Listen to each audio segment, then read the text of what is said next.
નમસ્કાર દોસ્તો, હું Darshan Raval world in box academy વતી આપ સર્વેનું હાર્દિક સ્વાગત છે.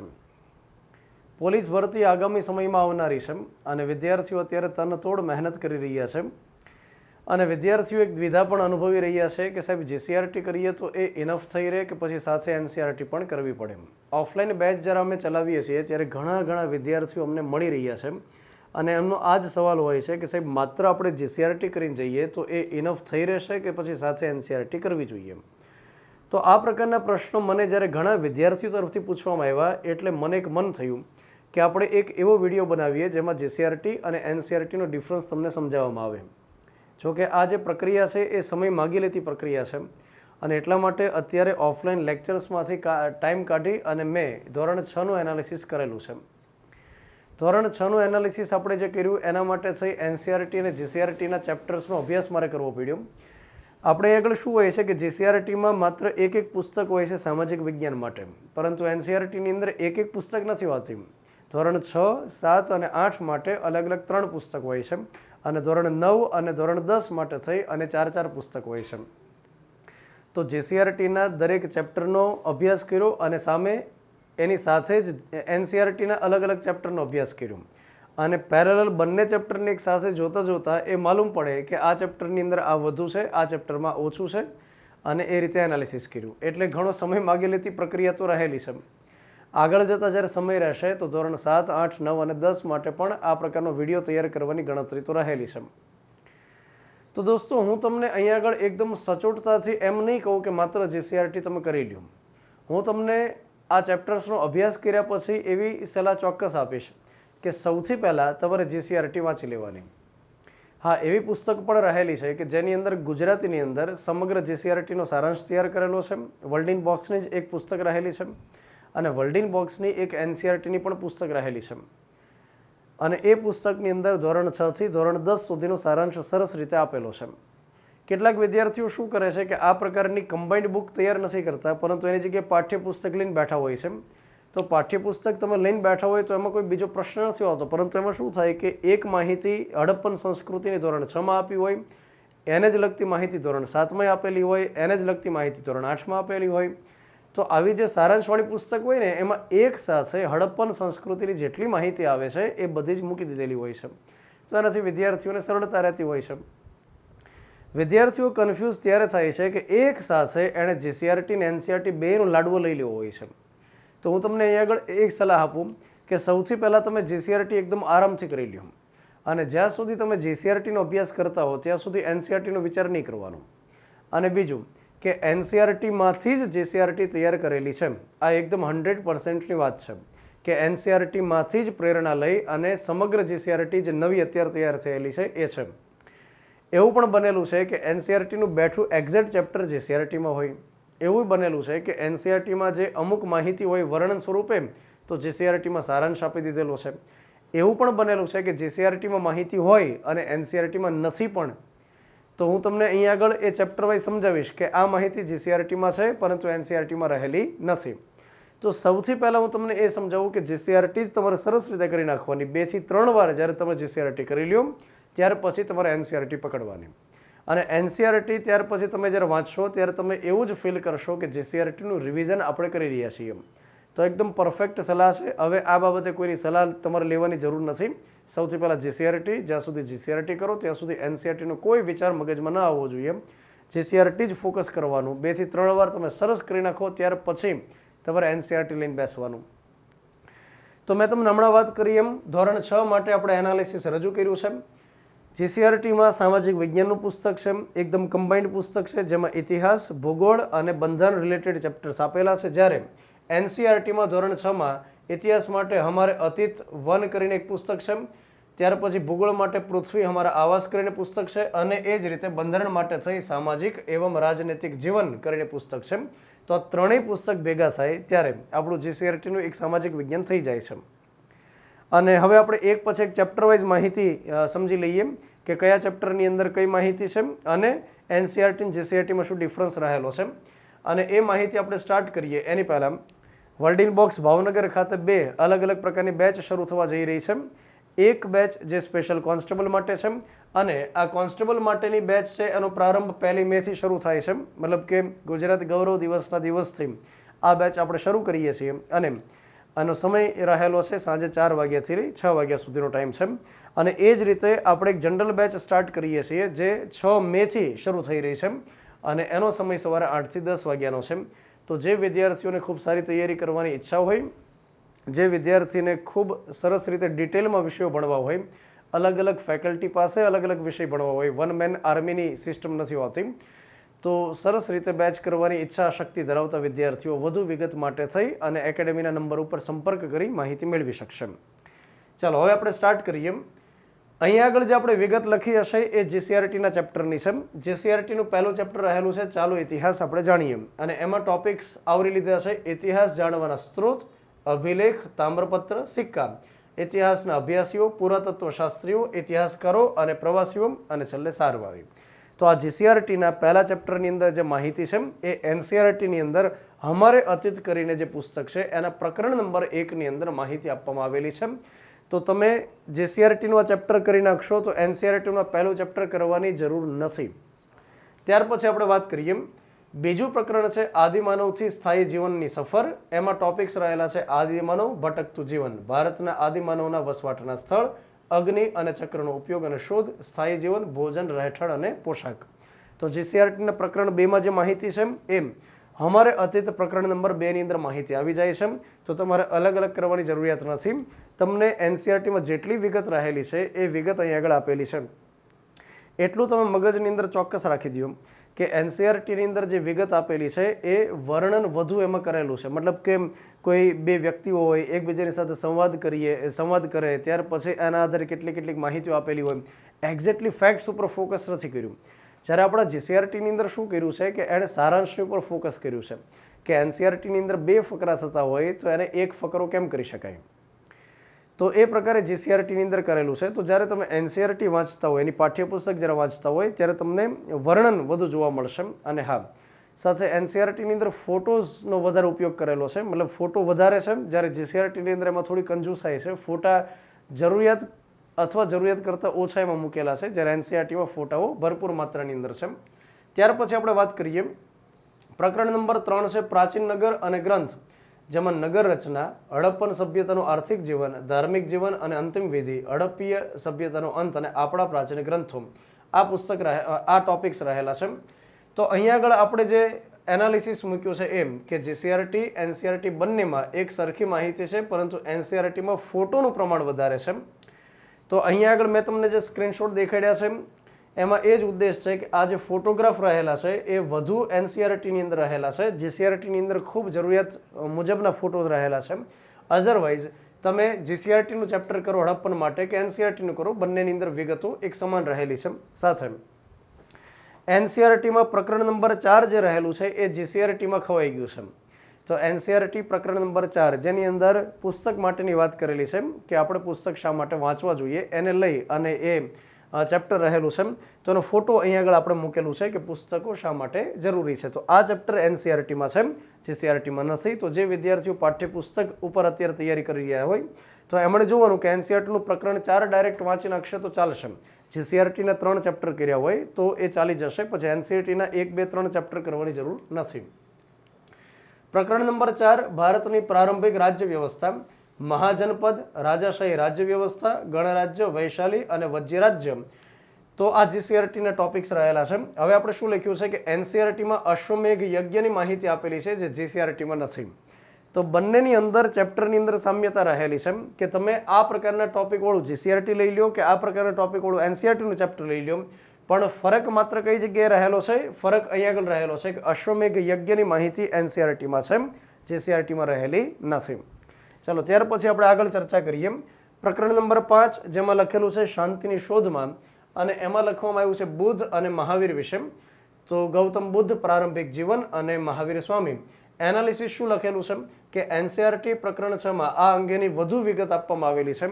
એટલે તમે જ્યારે જીસીઆરટીનું આ ચેપ્ટર વાંચશો કે જેમાં બુદ્ધ વિશેની માહિતી હોય, જેમાં મહાવીર સ્વામી વિશેની માહિતી હોય અને આ જ પ્રકારની માહિતી ધરાવતું જે ચેપ્ટર એનસીઆરટીમાં છે એ પ્રકરણ નંબર 6 છે. પરંતુ અહીં આગળ યાદ રાખવાનું કે એનસીઆરટીમાં આ અંગેની વધુ માહિતી આપેલી છે, જીસીઆરટીમાં થોડી કંજુસાઈ કરવામાં આવેલી છે. ચાલો ત્યાર પછી પ્રકરણ નંબર 6 મૌર્ય યુગ, ચંદ્રગુપ્ત અને સમ્રાટ અશોક, જેમાં ટોપિક્સ રહેલા છે મૌર્ય વંશ, સ્થાપક અને શાસક, બિંદુસાર, સમ્રાટ અશોક, કલિંગનું યુદ્ધ અને હૃદય પરિવર્તન, બ્રાહ્મી લિપિ, ધર્મ પ્રચારક તરીકે અશોક, મૌર્ય યુગનું વહીવટતંત્ર. આટલા ટોપિક્સ રહેલા છે જીસીઆરટી પ્રકરણ નંબર 6માં. હવે આપણું એનાલિસિસ શું કહે છે? એનસીઆરટીમાં પ્રકરણ નંબર 7 છે, જેમાં આ બધી વિગત આપવામાં આવેલી છે, પરંતુ જીસીઆરટીમાં વધુ સારી રીતે આ બધી વિગતો આપવામાં આવેલી છે. તો એનસીઆરટી કરતા વખતે જીસીઆરટી વાળા આગળ નીકળી ગયા અને આ પ્રકારનું ખૂબ સરસ રીતે લખાણ એની અંદર આપવામાં આવેલું છે. ત્યાર પછી પ્રકરણ નંબર 7 ગુપ્ત યુગ અને અન્ય શાસકો, જેમાં ચંદ્રગુપ્ત પહેલો, સમ્રાટ ચંદ્રગુપ્ત બીજો, વિક્રમાદિત્ય, ગુપ્ત સામ્રાજ્યનો અંત, ગુપ્ત યુગની શાસન વ્યવસ્થા, ગુપ્ત યુગની આર્થિક સ્થિતિ, ધાર્મિક સ્થિતિ, સાંસ્કૃતિક સ્થિતિ, વિજ્ઞાનની સ્થિતિ, સમ્રાટ હર્ષવર્ધન, પુલકેશી બીજો. આ પ્રકારના ટોપિક્સ રહેલા છે. હવે એનાલિસિસ શું કહે છે કે એનસીઆરટીમાં પ્રકરણ નંબર 9 એમાં આ પ્રકારની વિગતો આપેલી છે, પરંતુ એનસીઆરટીની અંદર પેજ નંબર 91, 92, 93, 94 અને 95માં જે વિગત આપવામાં આવેલી છે એ જીસીઆરટીમાં નથી.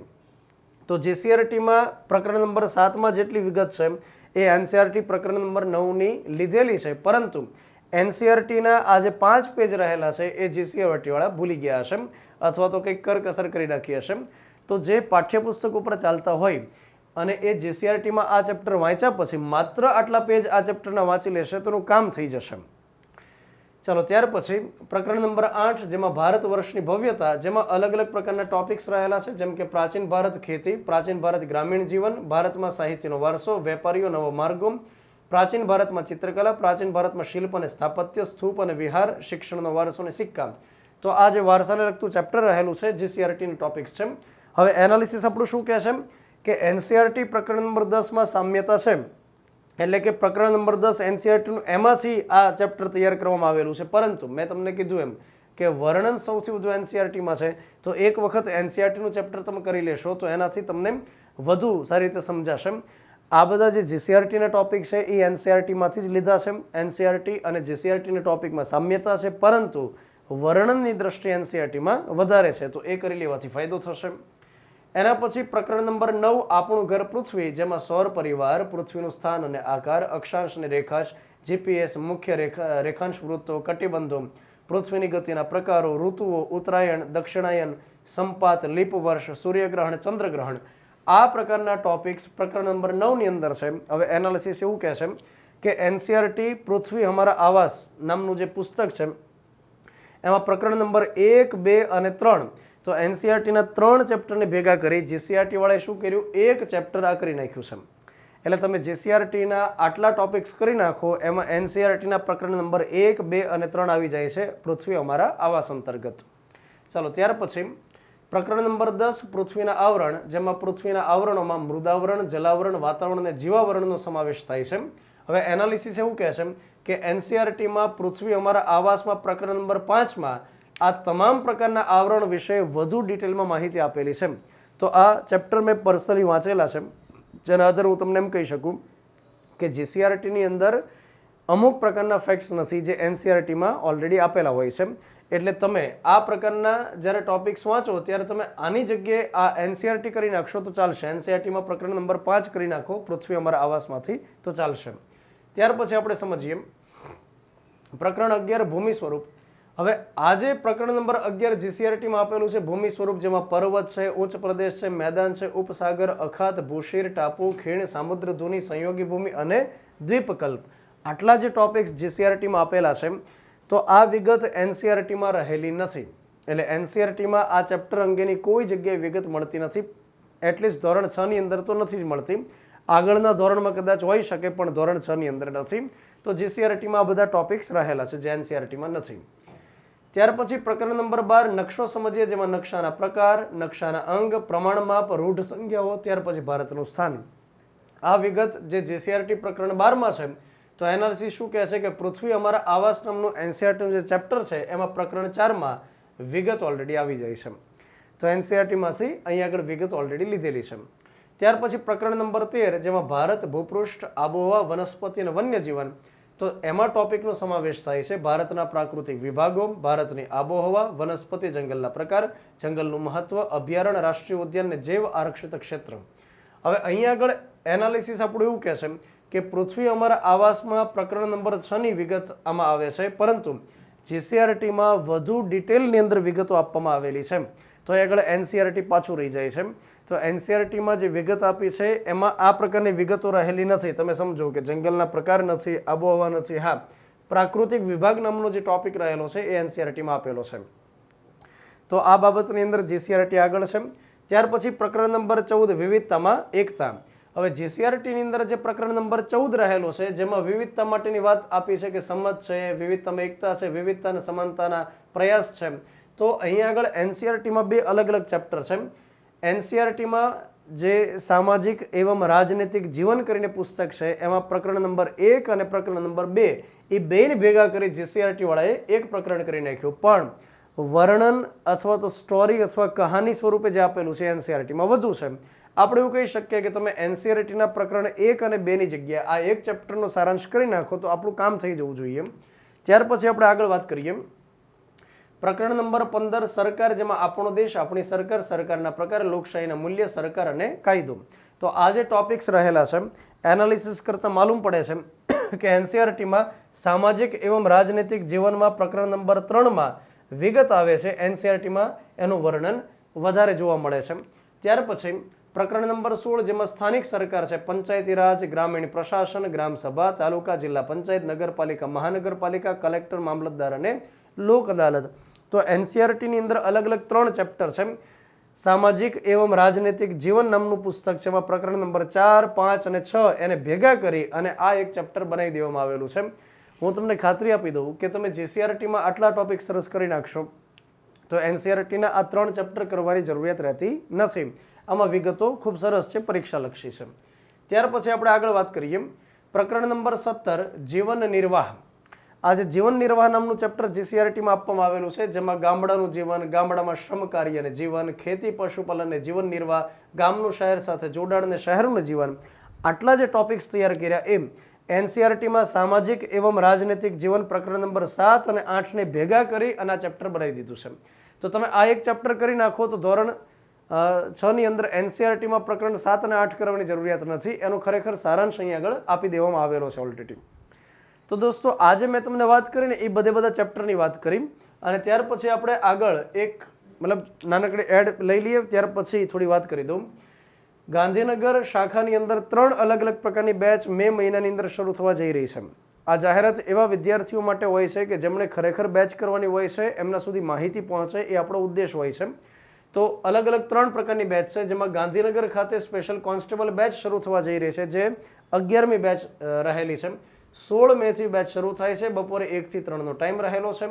ત્યાર પછી સીસીઈ મેઇન્સ માટેની બેચ છે, જેમાં ગ્રુપ અને ગ્રુપ બી ને સાંકળી લેવામાં આવશે. 16 મેથી આ બેચ શરૂ થાય છે, જેનો સમય બપોરે 1 વાગ્યાથી 5 વાગ્યા સુધીનો રહેશે. અને એક સ્પેશિયલ પીએસઆઈ બેચ શરૂ થવા જઈ રહી છે, 11મી સ્પેશિયલ આ પ્રકારની બેચ છે, અને જે 20 મેથી શરૂ થાય છે, જેનો સમય સાંજે 6 થી 8 નો રહેશે. તો દોસ્તો મારે તમને હવે જે વાત કરવાની છે એમ કે એનસીઆરટી અને જીસીઆરટી અંતર્ગત ઘણી સામ્યતા છે. હું તમને એવું ચોક્કસથી કહી શકું કે તમે જો ખૂબ સારી રીતે જીસીઆરટી કરી નાખશો, એ કહેવામાં કોઈ દમ જ નથી, એ બાબતની અંદર કોઈ પણ પ્રકારનું તથ્ય જ નથી કે જીસીઆરટીમાં માહિતી નથી. જીસીઆરટીની અંદર ભરીને માહિતી રહેલી છે. એ તો જે પાકું કરતા હોય એને ખ્યાલ આવે કે ખરેખર કેટલી માહિતી રહેલી છે. એનસીઆરટીમાંથી જ એમાં જીસીઆરટીના ટોપિક્સ લીધેલા છે, એમાં શંકાને કોઈ સ્થાન નથી. પણ હા, એવું ચોક્કસથી છે કે અમુક પ્રકારના કથન, જેમ કે હું તમને સમજાવું કે વિવિધતામાં એકતા નામનું ચેપ્ટર છે, એમાં જવાહરલાલ નહેરુનો ઉલ્લેખ એનસીઆરટીમાં કરવામાં આવેલો છે. એનસીઆરટીની અંદર એવો ઉલ્લેખ રહેલો છે કે ભારત એક ખોજ નામનું પુસ્તક જે જવાહરલાલ નહેરુએ તૈયાર કર્યું, એમાં લખવામાં આવેલું છે એક વાક્ય કે જે અલગ પ્રકારની વિવિધતા ભારતની અંદર જોવા મળે છે, એ થોપવામાં આવેલી નથી, એ ઘણા સમયની પ્રક્રિયાના ભાગરૂપે જોવા મળે છે. તો કદાચ આ પ્રકારનું સ્ટેટમેન્ટ પરીક્ષામાં પૂછાય છે, જીસીઆરટીમાં લખેલું નથી. તો હું તમને એ સલાહ આપીશ કે સૌથી પહેલાં તમે જીસીઆરટી મસ્ત રીતે કરી દો અને ત્યાર પછી જ્યારે રિવિઝન કરવાનું થાય ત્યારે એનસીઆરટી પકડો. ચેપ્ટર તમે અલગ લઈને બેઠશો, પાઠ્યપુસ્તક લઈને બેઠશો તો એમાં સમય ચોક્કસ લાગશે, કેમ કે એનસીઆરટીમાં હિન્દી આવતી હોય છે કે ઇંગ્લિશ આવૃત્તિ પણ છે. તમે હિન્દી લઈને બેઠશો તો અમુક શબ્દ નહીં તમને સમજાય અને વર્ણન ઘણું વધારે છે. તો બેટર છે કે તમે એનસીઆરટીના કોઈ સારાંશવાળી પુસ્તક તૈયાર થઈ હોય એ તમે લઈને બેઠશો તો ખૂબ ઝડપથી પ્રક્રિયા થઈ શકશે. હું માર્કેટિંગ નથી કરતો, તમને જે પબ્લિકેશનમાંથી એનસીઆરટીની બુક ગમે એ તમે લઈ લેશો. તમે જે જગ્યાએ પુસ્તક લેવા માટે જાઓ ત્યાં સ્ટેશનરીએ બેસીને તમે એકવાર જોઈ લો, 15-20 મિનિટ ત્યાં ઊભા રહીને તમે પાનાઓ ફેરવો, તમને કોઈ ના નહીં પાડે. તમે એકવાર જોઈ લો કે જે પુસ્તક કે જે પબ્લિકેશનના પુસ્તકમાં તમને ભાષા સરળ લાગે, તમને એક ઝટકે તમને સમજાય જેવું લાગે તો એ પુસ્તક ખરીદવાનું. તો મારી સલાહ તમને એમ રહેશે કે સૌથી પહેલાં જીસીઆરટી કરતી વખતે એનસીઆરટીના વિચાર નહીં કરવાના અને જીસીઆરટી 2 થી 3 વાર યાદ રાખજો, 2 થી 3 વાર થઈ જશે. હું તમને એટલું કહી દઈશ કે તમે જીસીઆરટી પરફેક્ટ કરી નાખશો તો 85% તમારી એનસીઆરટી થઈ ગઈ હશે.